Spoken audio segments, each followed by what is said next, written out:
Hi అండి. ఈ శనగలను ఇంట్లోనే ఉప్పు శనగలు అయితే చేసేసుకోవచ్చు. ఈ ఉప్పు శనగలు అయితే చాలామందికి ఇష్టము, కానీ చేయడం అయితే రాదు.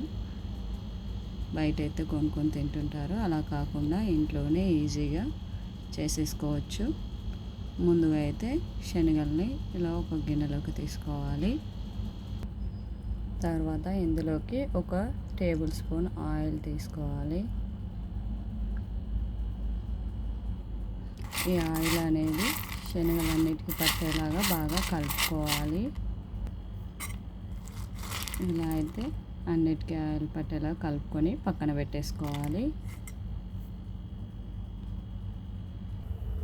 తర్వాత గ్యాస్ పైన ఇక్కడ కడాయి పెట్టుకొని అందులోకి సాల్ట్ తీసుకోవాలి.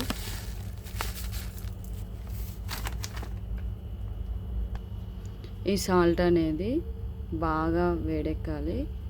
గ్యాస్ అనేది హై ఫ్లేమ్లోనే ఉంచాలి.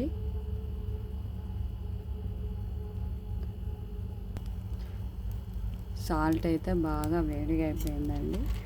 మనం కలిపి పెట్టుకున్న శనగలను అయితే కొద్దిగా ఒక 2-3 స్పూన్లు వేసుకుంటూ కలుపుకోవాలి. ఎక్కువ వేయకూడదు.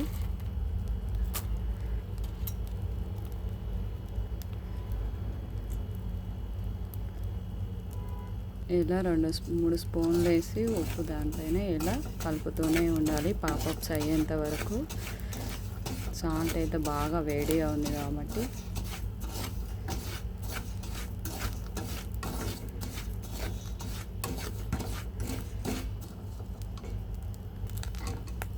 చూడండి, పాపప్ అయితే అవ్వడం స్టార్ట్ అయిపోయినాయి.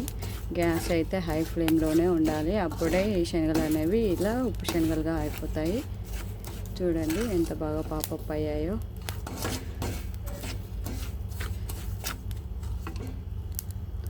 చూడండి అన్నీ మంచిగా పాపప్ అయితే అయిపోయాయి. ఎక్కువసేపు ఉంచితే ఈ శనగలు అయితే మాడిపోతాయి. సో తొందరగా తీసేద్దాం.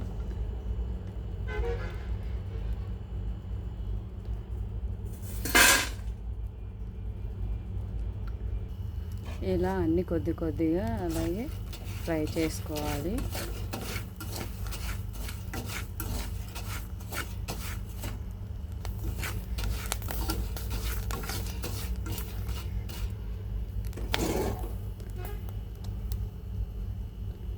చూడండి ఎంత చక్కగా పాపప్ అయితే అవుతున్నాయి.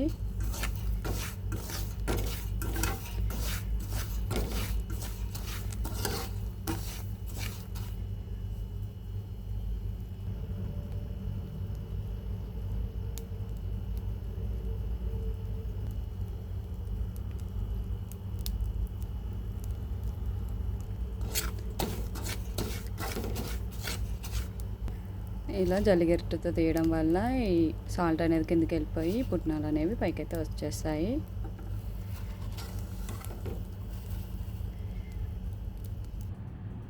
మొత్తానికి శనగలు అయితే ఉప్పు శనగలుగా అయితే చేసేసాం. చేసుకోవడం కూడా చాలా సింపుల్, టైం కూడా ఎక్కువ అయితే పట్టదు. పిల్లలకి స్నాక్స్ బాక్స్లోకి అయితే హెల్దీ స్నాక్.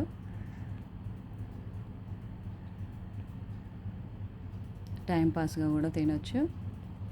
దీంట్లో సాల్ట్ వేయాల్సిన అవసరం లేదు. సాల్ట్ ఫ్రై చేసాం కాబట్టి సాల్ట్ టేస్ట్ అయితే వచ్చేస్తుంది. చాలా అంటే చాలా సింపుల్ ప్రాసెస్. మీరు తప్పకుండా ట్రై చేసి ఎలా వచ్చాయో కామెంట్ అయితే చేయండి. నచ్చితే ఛానల్ లైక్ చేయండి.